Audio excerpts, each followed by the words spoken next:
In this tutorial, we are going to learn for loop, how for loop works and how to use for loop in Python. Let's see.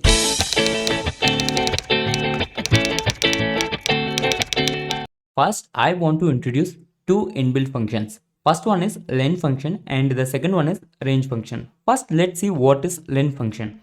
I'm creating a variable a and I'm storing hello into it.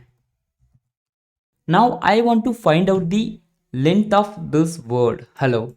For that I can use len function, length of a. We got 5 because there are 5 characters in word hello. That's why we got 5. Let's say I'm creating one more variable and I'm assigning programmer to it. Now let's find out the length of programmer, length of p. We got 10 because there are 10 characters in programmer. This is how len function works. Now let's see how range function works. I'm creating a variable c and I'm using range function. Inside the range function I'm passing 5. Now let's print c. We got 0 comma 5 which means 0 to 5. Actually what range function does is it generates number from 0 all the way up to 5, but it does not include 5. For example, we can see the generated numbers by doing like this. List of C. We got 0, 1, 2, 3, 4. In this case, range function has generated numbers from 0 to 5. This is how range function works. Range function is very important to understand for loop. Alright, now let's move to for loop. We can use for loop in two different situations. First one is sometimes we may want to repeat a task for certain number of times. For example, I want to print my name 5 times one by one. How can I do that? One way is I can do like this. I can print my name, then I can copy this line and I can paste it 5 times. This will work. See, we got Vishnu 5 times. But this is not an efficient code, right? It is taking too much time. So what else we can do? We can use for loop. The syntax will look like this. For I in range, how many times we want to print? 5 times. After entering this line, we have to use colon. Then hit enter. It will make some space. Here we have to mention the task. Here the task is we want to print Vishnu 5 times. That's it. Now let's run it. We got Vishnu 5 times. This is how for loop works. But what is this I? This I is nothing but a variable which will be assigned with numbers which are generated by this range function. For example, I am printing I here. So what it will print is it will print Vishnu 0, Vishnu 1, Vishnu 2, Vishnu 3, Vishnu 4 because the range function will create numbers from 0 all the way up to 5, but it will not include 5. That's why we are getting Vishnu up to 4. Let's see. Let's run this. We got Vishnu 0, Vishnu 1 all the way up to Vishnu 4.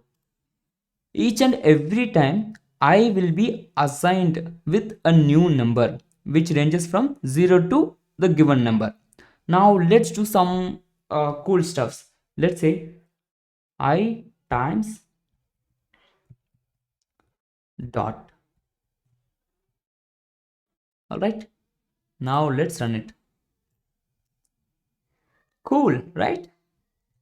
This is the first situation, and the second situation is, for example, I'm creating a variable name and I'm storing programmer.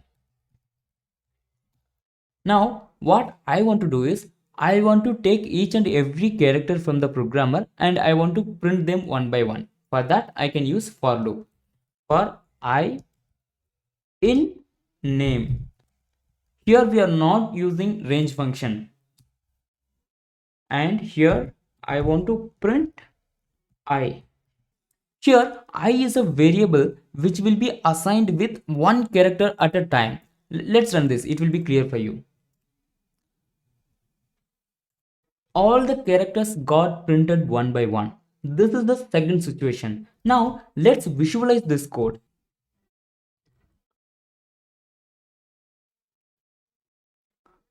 First variable name has been created and programmer has been assigned to it. In the next step, one more variable I has been created and p has been assigned to it. After that, it will print the value of I. In this case, it is p. In the next iteration, R has been assigned to I. It is very important. Watch carefully. Now R has been assigned to I. After that, it prints R.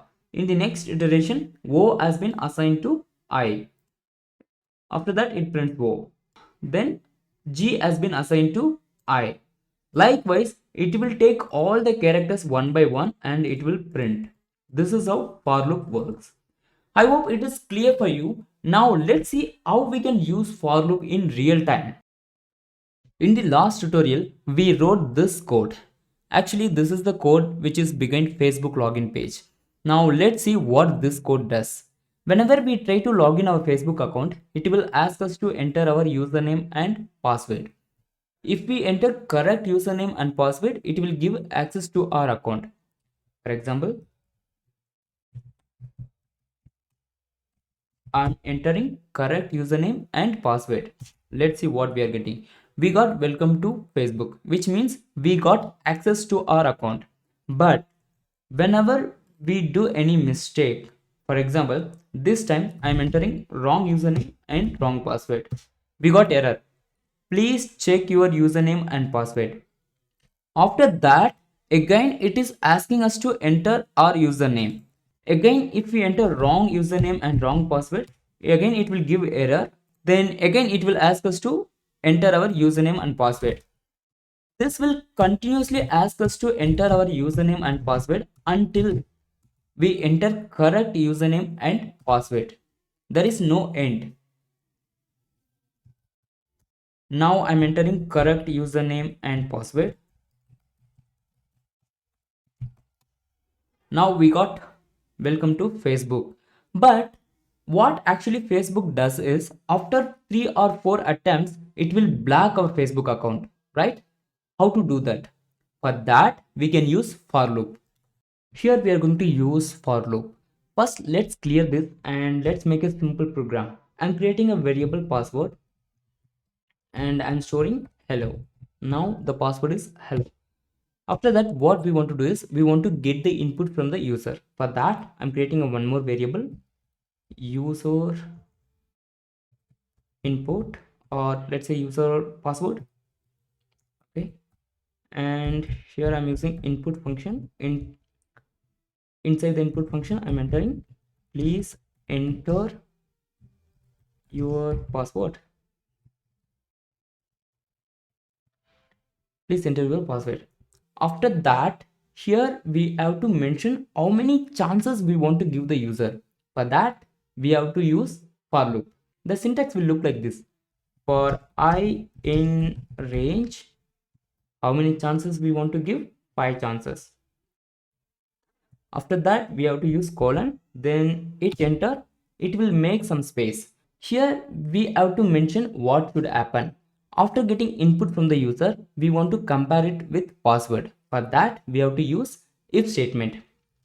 If user password is equal to password, then we want to print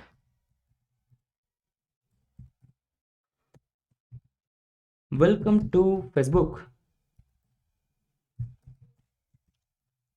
If the user enters correct password, we want to print welcome to Facebook. After that, we have to break the loop. For that, we can use inbuilt function break.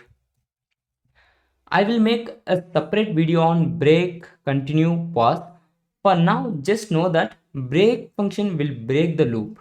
If the user enters wrong password, what we want to do is we want to print, please check your password. Then again we want to ask the user to enter the password. For that, again we have to use this line. So what will happen is this block will get executed 5 times. First time it will check whether user has entered correct password or not. If user has entered correct password, it will print welcome to Facebook, then it will break the loop. After that, nothing will get executed. But if the user has entered wrong password, what will happen is it will print please check your password. Then again it will ask the user to enter the password. This will get executed 5 times.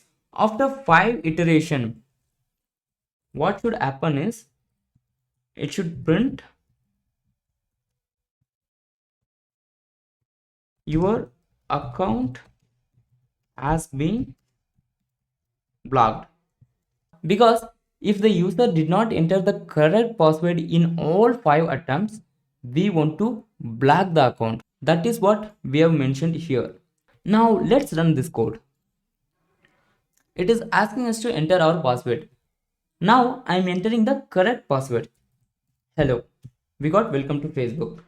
Now let's run it again. This time I am entering wrong password. We got please check your password, and again it is asking us to enter please enter your password.